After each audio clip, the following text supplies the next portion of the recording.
Welcome back. Before I get started, I have a confession to make. This is the 12th day of deer season. On the 11th day, I hit the snooze once. I'll have to atone for that.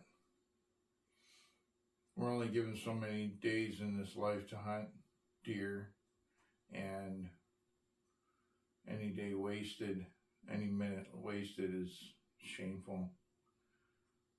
On the 12th day, I woke up with a pretty painful shoulder that I jacked up hanging a deer I got on the 11th day. So I figured it would take a day to recover, and I'm going to talk about some things about hunting in the weather we have here, and talk about the tools of the trade, the anatomy of a modern northern big woods deer rifle, and the round that I use.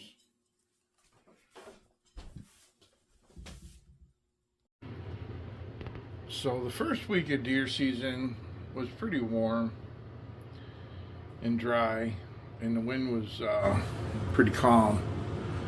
But then yesterday we woke up to this, and I checked with the locals here, and they say this is the first snowfall of the year. And I think, in my experience, has led me to believe that the first snow kind of freaks the deer out. It's hovering right about freezing, and there's rain, there's snow, there's sleet, there's every little bit. We're just straight out the direction we're facing. Lake Michigan is about a mile away, mile and a half, and then towards the right, which would be north, it's only maybe a half a mile. And if we're outside, you can hear the surf rolling in on the beach. So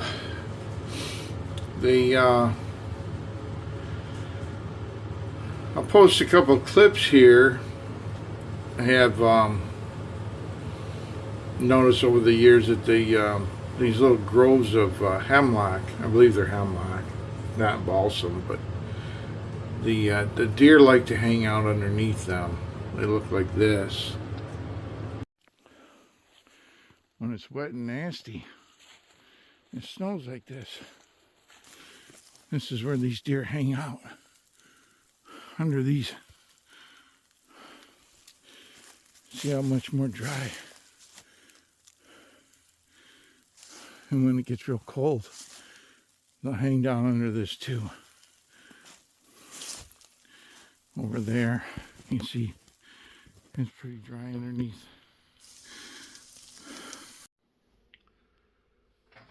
So taking that into consideration, and with what I have observed in the past, I took my tree saddle and I took my rifle. We're going to show the rifle here in a minute. And I climbed up in proximity to those groves of hemlock. And you see in the video here how this doe and her fawn came out from underneath some of those hemlock and ventured out. They don't move far. I've also noticed since the snow started, I don't have deer on my trail camps. We've been seeing deer every day, moving quite a bit. So they kind of hunker down, and they get down underneath those trees where they can stay drier, and they'll be a little warmer. But so here's the clip of the hunt. And then we'll look at the rifle and talk about the tree saddle, and kind of like my whole approach to gear.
Snowed last night. These two deer just popped up, going the opposite direction they normally do.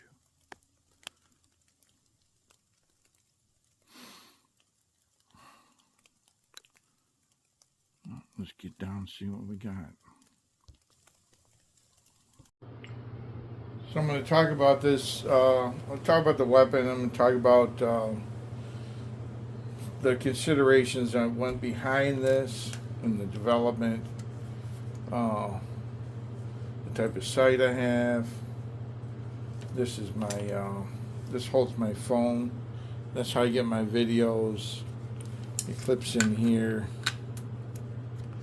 like that. It goes forward and locks in, and then my camera will be in there, my phone camera. But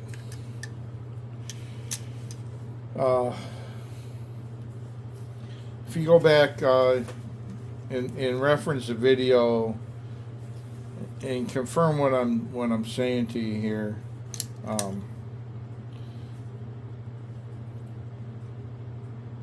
there was a situation where I knew that the deer were going to take a certain course of action in their day. When they get hit with this weather at first, they like to get down lower.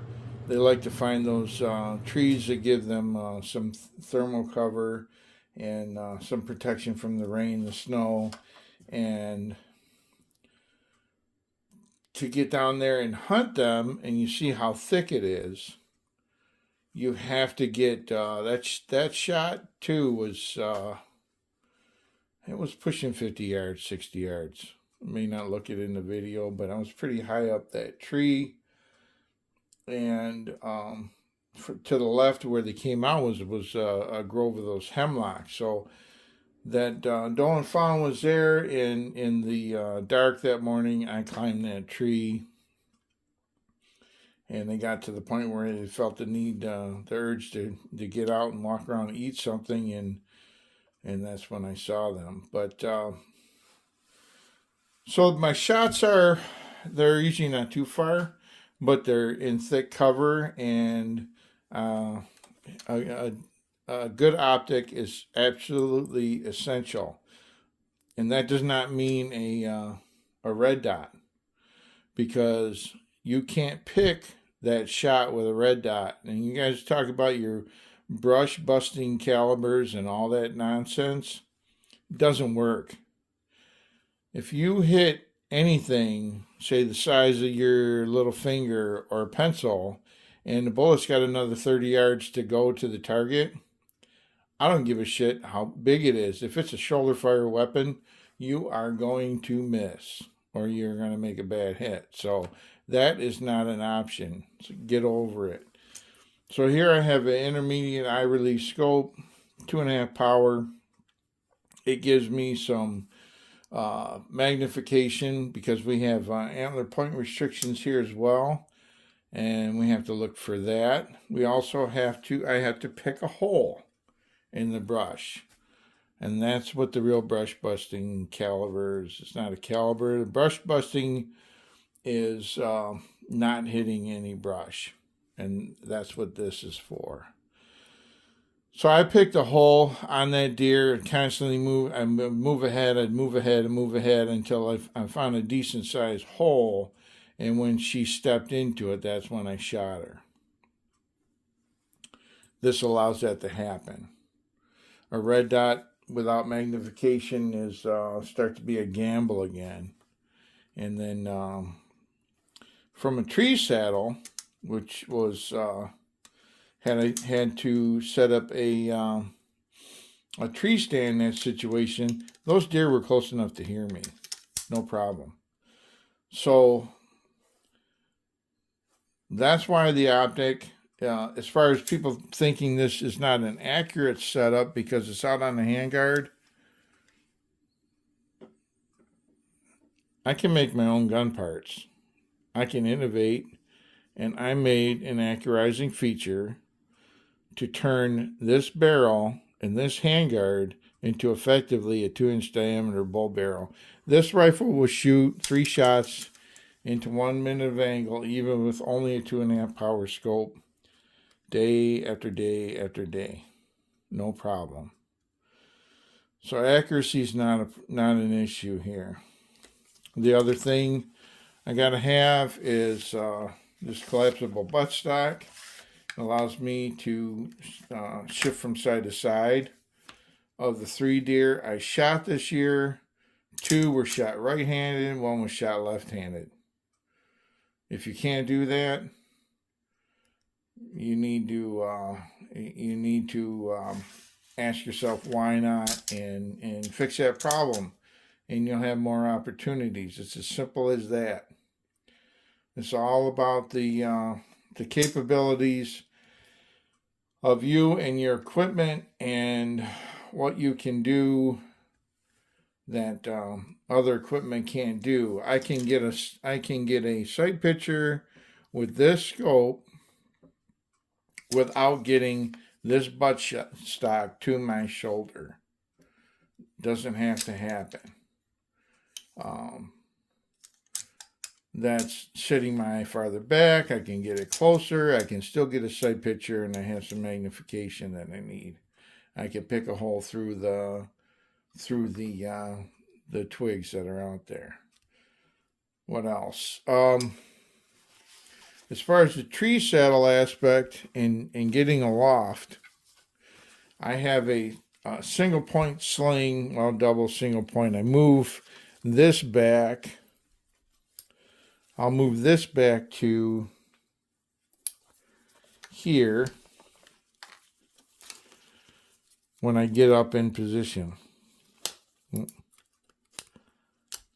Like that. And so this allows me to switch from side to side, and there's nothing encumbering the front end. This line holds, keeps my camera holder and my camera / phone from falling. That's that purpose. So everything on this has a purpose. It's been thought out. It works. If it doesn't work, it gets modified. Like this front handguard. The first year I used this was cold, colder even than this year, and the heat this handguard will suck the heat right out through your gloves. So I wrapped this paracord. It's been on there ever since. It's fantastic. It keeps it from making noise if I set it on something as a rest. Insulates my hand and gives me a better grip. A much better grip than I had before. So if it doesn't serve a purpose, I don't have it on my weapon, period. This loop here, this loop inside, get rid of that. This loop inside this sling, this ensures that this sling is always a lanyard with a closed loop over my shoulder where I cannot drop this weapon. I put this over my shoulder, and even if I open this end up right here, this is still a closed loop over my shoulder. I can't drop the weapon. I know people do it. I don't understand it. I never will. You can argue all you want. It's your life. But I will not hang a weapon muzzle up on a tree that I'm in. Because if you drop it, weapons are tested at 4 feet for safety. SAAMI spec. I'm up there 20, 25, sometimes 30 feet high. I might turn the safety off, get ready to shoot. Or I have the weapon hanging on the side of the tree. I get excited. I go to grab for it. I pull it off a hook, and it falls. And now it's pointed straight up my ass. With one of these, which if you saw what it does to the deer, you definitely don't want that to give you a proctological examination. What else can I say about this? The backup sights I have never used. They're there in case something happens to the scope. And in that case, I have hex key in the buttstock here, probably with some, let's see, might as well take a look on here. I have some, take this out.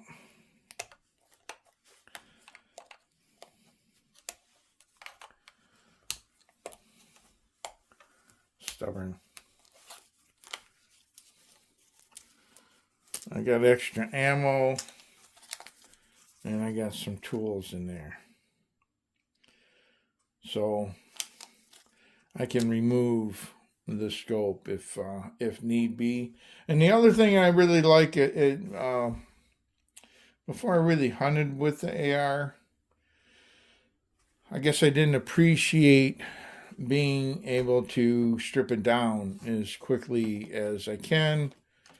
But I can tear this down and dry it out, because almost every day for the past 5 days anyway, has been rain and shine, and our weapons are getting wet, and we bring them back in and dry them out. And this one is pretty much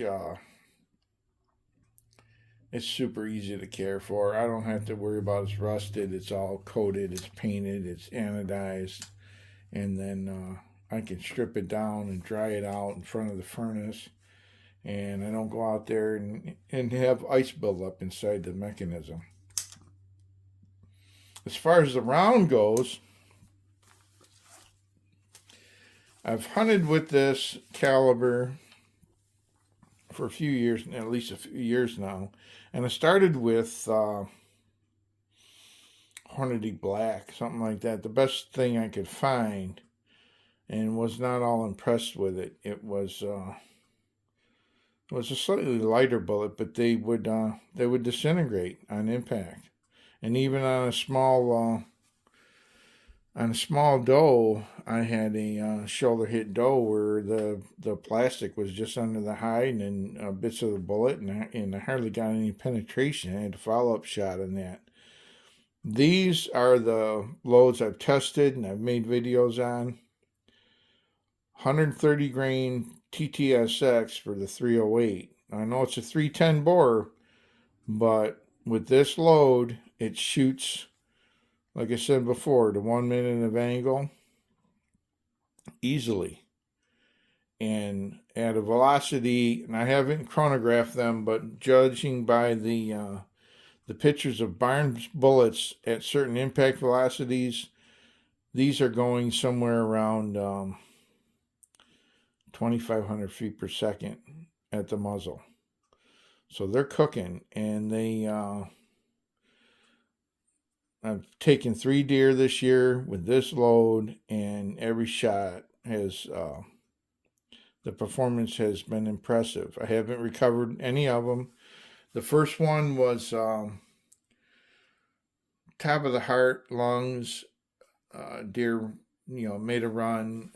I can post that in another video, but it made a run and crashed within sight. The next one was during heavy rain. I had a bunch of deer run in on me, and I shot a little bit back. That's on me, but it was lungs and stomach. And it was raining really hard, so, and it got dark soon after. But we had to go back. I had to go back in the morning and found the deer at the end of the run. We were within 20 yards of her at several times that night looking, but it is what it is. She made that run, and she got in that heavy cover and fell over dead. That's what they do if they can. And then the last one was a doe that I showed the clip of earlier, and that one was both shoulders, top of the heart. What else is there to say?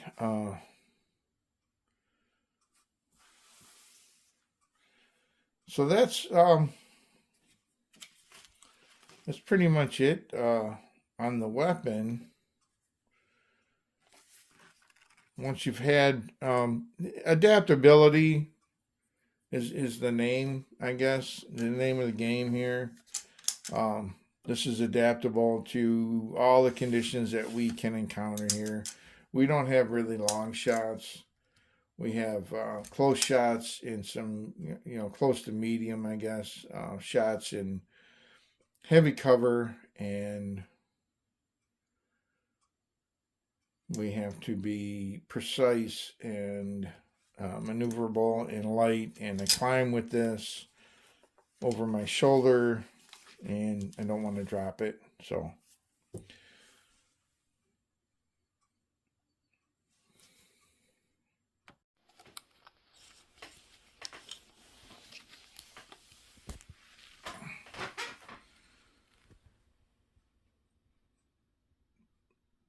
I hope all this rambling has given you some knowledge, some insight, something to think about in your approach to your hunting weapon design and or choice. This is not where I thought I would end up when I started hunting, but given the conditions where I hunt, I could be on the ground, I could be in a tree, it could snow, it could rain, it could, I got all these things to contend with. And over the years, I found that this has given me the highest percentage rate chance of success overall, and just facilitated my time in the woods. So anyway, share your thoughts too. Let me know what you think in the comments, and good hunting. We have a few more days left. I got a few more tags to fill, and we'll see you next time. Thanks for stopping by.